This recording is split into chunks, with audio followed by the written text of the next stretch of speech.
Rapport 7.1, qui, il faut laisser plus ou moins ouvert, mais on peut entrefermer, ouais. Qui propose d'instaurer une indemnité spéciale de fonction et d'engagement pour la police municipale. Donc la police municipale, par parallélisme avec la fonction publique d'État, n'était pas concernée par le RIFSEP, mais le législateur a souhaité modifier à la hausse, évidemment, le régime indemnitaire des policiers municipaux. Ce n'est pas une IFSE, mais un ISFE. Et donc, il est proposé, c'est ce qui fait d'ailleurs débat dans certaines polices municipales, et nous avons proposé le maximum légal, d'instaurer cette indemnité spéciale pour l'ensemble de nos policiers, avec une part variable pour les agents de police de 5 000 € par an, puisque nous n'avons pas d'autres cadres d'emploi à la police municipale. Les critères d'attribution sont classiques: la valeur professionnelle, l'investissement personnel, le sens du service public, la capacité à travailler en équipe, la contribution au collectif de travail, la connaissance de son domaine d'intervention, la capacité d'adaptation, la capacité de coopération, l'implication dans le projet de service et le présentéisme. Et donc versé en 2 fois 50% en fonction donc de ces critères. Il est proposé donc de créer cette indemnité spéciale et d'inscrire les crédits au budget. En même temps, notre service RH nous fait remarquer qu'il y a une petite erreur, donc je vais vous faire 2 votes, dans le rapport sur la création des emplois permanent. Il y a une confusion avec les 4 postes de brigade de proximité. Il faut lire, je reprends en 2 secondes, il faut le lire +3 - 3 et non pas +4 - 4. C'était le rapport 6.1 sur la modification du tableau des effectifs. Et donc, c'est +3 - 3. Donc, je vous propose de délibérer déjà sur celui-là, une délibération rectificative. Sur le 6.1, sur la police municipale, c'est plus, les dates sont bonnes, mais c'est pas +4 - 4, c'est +3 - 3. Sur cette modification du rapport 6.1, y a-t-il des questions, des oppositions, des abstentions, unanimité? Donc, vous noterez bien, Sophie, de bien passer le bon rapport. C'est avec +3 - 3. Bon. Voilà, et ensuite, le rapport 7.1, instauration d'une indemnité spéciale de fonction dans la police municipale, que nous mettons au maximum théorique. Ensuite, c'est en fonction de l'évaluation des agents. C'est aussi un critère d'attractivité pour notre police municipale, qui sont juste à l'extérieur, et que l'on remercie de sécuriser nos conseils municipaux également. Donc sur le 7.1, indemnité spéciale de fonction et d'engagement, y a-t-il des questions? Je vous propose de passer au vote. Y a-t-il des oppositions, des abstentions? Unanimité, je vous remercie.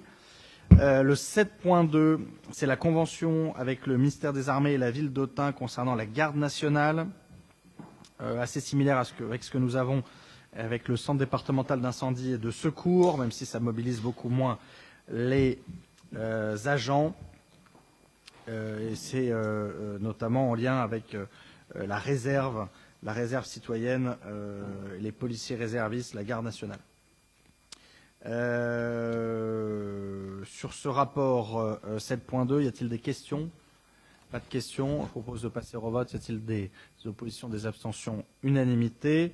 Le 8.1, Monique Gatier en très rapide, puisqu'on a voté déjà favorablement à l'unanimité au Conseil communautaire. Non, c'est demain. Ah voilà, donc ça préfigure demain. Voilà. Vas-y. Je vais faire peut-être un petit rappel en préambule de ce que la CAF finance sur notre territoire. Sur notre territoire, donc, c'est à la fois les services de la commune d'Autun, dont 2 centres sociaux et leurs 2 annexes, 2 postes d'animateurs jeunes, et sur l'ensemble du territoire, donc de la communauté de communes et du SIAS, ce sont 5 établissements d'accueil du jeune enfant, donc crèche ou multi-accueil, un relais assistante maternelle, 7 accueils de loisirs, un accueil ado, un foyer de jeunes travailleurs, 6 espaces de vie sociale, donc comme les ateliers nomades, le CPIE, les foyers ruraux, la porte antenne, 2 soutiens de classe, soutien à la vie scolaire, un lieu d'accueil par enfant, et puis donc 2 ludothèques. Donc chaque année, pour les financements sur notre territoire, la CAF apporte 2 500 000 euros, pour qu'on voit que ce n'est pas négligeable comme somme totale. Dans ces 2 500 000 euros, il y a à peu près 1 500 000 euros qui sont des prestations de services pour faire vivre nos différents établissements. Pour la ville d'Autun, c'est à peu près 300 000 euros sur nos centres sociaux et autres équipements. Et puis, la CAF verse donc également à peu près 450 000 euros à titre de bonus territoire. Et ce bonus territoire, c'est cette fameuse convention territoriale globale, c'est-à-dire que c'est une convention qui nous lie, nous, ville d'Autun, mais aussi la communauté de communes, le CIAS et les 6 EVS que j'ai nommés, avec la CAF. Avec, entre autres, comme idée forte, l'idée d'une couverture territoriale globale qui soit bien, que toutes les parties de notre territoire soient bien couvertes par les services à la famille, à la petite enfance et à la jeunesse. Voilà, pour expliquer en gros ce que finance la CAF et ce qu'est cette convention territoriale. Donc je vous relis peut-être pas tous les considérants. Vous savez que nous sortons d'une convention territoriale globale qui avait été signée pour la période 2020-2024. La fin d'année 2024 a donc été consacrée à repréparer la convention territoriale 2025-2024. Et donc à préparer un plan de travail, un plan d'action avec comme enjeu de maintenir un niveau d'offre de services qui répondent aux enjeux démographiques et d'attractivité de demain, de garantir la continuité des parcours de vie et d'adapter l'offre à l'âge des publics, et de mieux prendre en compte les publics vulnérables et ou isolés sur notre territoire. Donc vous avez tous ces documents-là qui sont assez résumés en annexe. Et il vous est proposé ce soir d'approuver les orientations et les pistes d'action exposées dans la Convention territoriale globale qui est annexée à cette délibération et d'autoriser Monsieur le maire ou son représentant ayant délégation à signer le document contractuel cité ci-dessus ainsi que tous les documents relatifs au dossier. Merci beaucoup Monique. Donc, si vous avez des questions, on délibère aussi demain. Vous pouvez aussi poser des questions demain. C'est toi qui rapporteras également ? Non, je ne crois pas. Ça va être Yannick Boutière. D'accord. Voilà, donc un travail de longue haleine suivi par différents comités de pilotage. On remercie l'ensemble des collègues élus aussi. C'est une convention qui rapporte 500 000 euros à peu près par année. Voilà. Hein ? Et en plus, ça rapporte des sous. Voilà. Tant qu'il y en a. Merci beaucoup. Sur un peu d'investissement sur des travaux, sur des achats de véhicules et autres. Absolument. La CAF finance beaucoup de choses, on ne le sait pas toujours. Sur la Convention territoriale globale de la CAF, y a-t-il des questions ? Y a-t-il des oppositions, des abstentions ? Unanimité, je vous remercie. L'exo-TFPB, c'était Patrick Cailleux qui devait le rapporter. Monique, tu veux en dire un mot ? C'est un rapport que nous passons chaque année. Donc le principe, c'est que nous accordons une exonération de taxes foncières à nos 3 bailleurs sociaux que sont l'OPAC, la SEMCODA, Abélis. Cette exonération représente un peu plus de 160 000 euros par an. Et donc, en échange de cette exonération, ces 3 bailleurs sociaux s'engagent à un certain nombre de services supplémentaires rendus à la collectivité. Donc, c'est renforcement de la présence de personnel de proximité, formation, soutien au personnel de proximité, du surentretien, gestion des déchets encombrants épaves, de la tranquillité résidentielle, concertation, sensibilisation des locataires, animation, lien social, vivre ensemble, des chantiers jeunes, etc., des petits travaux d'amélioration de la qualité de vie. Voilà, donc je vous passe peut-être tous les considérants et je vous demande d'approuver la convention relative à l'utilisation de l'abattement TFPB et relative à la gestion urbaine et sociale de proximité au sein du quartier prioritaire de la ville de Saint-Pantaléon-Autun. Je sais pas pourquoi c'est marqué Saint-Pantaléon-Autun. Enfin bon, pour les années 2025 et 2026, dont le projet est joint en annexe du présent rapport. Donc vous avez bailleur social par bailleur social, ce que chacun accepte de faire en échange de cette exonération.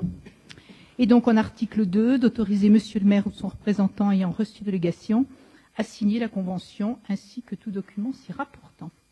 Merci. C'est peut-être un peu trop résumé, non? Non. Vous avez en détail l'ensemble des actions, chantier jeunes, remplacement de boîtes aux lettres, gestion des encombrants, médiation sociale, traduction. Voilà. Il y a tout le travail fonds de participation des habitants, etc. sur le quartier. Et on remercie spécifiquement les services de la direction de la cohésion sociale et urbaine qui font un travail remarquable pour cette convention en lien avec les services de l'OPAC, puisque beaucoup de ces actions sont évidemment partenariales, voire directement portées par la DCSU.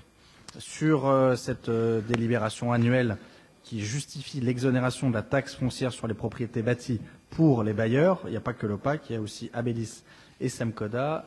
Y a-t-il des questions? S'il n'y a pas de questions, je propose de passer au vote. Y a-t-il des oppositions, des abstentions? Unanimité, je vous remercie.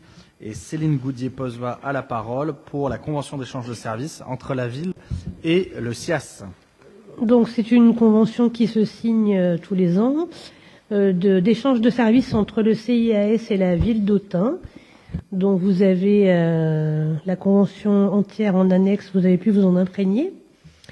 Il est donc proposé au conseil municipal d'approuver la convention d'échange de services 2025 entre la ville d'Autun et le SIAS du Grand Autunois-Morvan tel que présenté en annexe. Et article 2, d'autoriser monsieur le maire ou son représentant ayant reçu délégation à signer tout document relatif à ce dossier.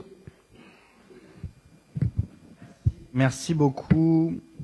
Donc, sur cette convention classique d'échange de services entre la ville et le SIAS, c'est le PRE, c'est l'appartement aussi pédagogique. Et un certain nombre... C'est aussi une convention qu'on passe tous les ans, voilà qu'on met.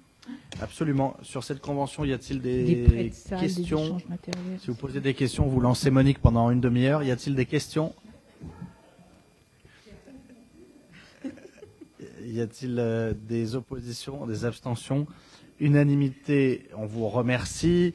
Les deux derniers dossiers auraient pu être complétés par un soutien, pas au titre des affaires internationales, mais au titre de la solidarité nationale pour Mayotte, où nous essaierons au prochain conseil, c'était malheureusement ce cyclone est survenu après l'envoi des délibérations, et donc certaines communes ont déjà annoncé leur intention de soutenir Mayotte. Donc nous verrons les mécanismes financiers qui sont proposés aux collectivités pour exprimer notre solidarité par rapport à nos compatriotes mahorais qui ont été victimes d'un ouragan exceptionnel, probable également symptôme d'un réchauffement climatique qui, selon les régions et les départements et les villes, nous réduit le délai et la durée des astreintes de déneigement. À Mayotte, détruit et ravage une île entière. Donc nous réfléchirons et nous proposerons probablement au prochain conseil un mode de soutien à nos compatriotes de Mayotte. En attendant, deux dossiers. Le premier, c'est le solde de nos actions avec le Burkina Faso, pays qui a subi un coup d'État, dans lequel la coopération est compliquée, mais nous avons trouvé une possibilité pour finir et verser les derniers fonds qui étaient promis et qui étaient obtenus notamment en lien avec la loi Oudin-Santini sur les contributions sur le service de l'eau et le service de l'assainissement, à l'ONG AMAP pour finir le projet de forage dans la région de Wéléni.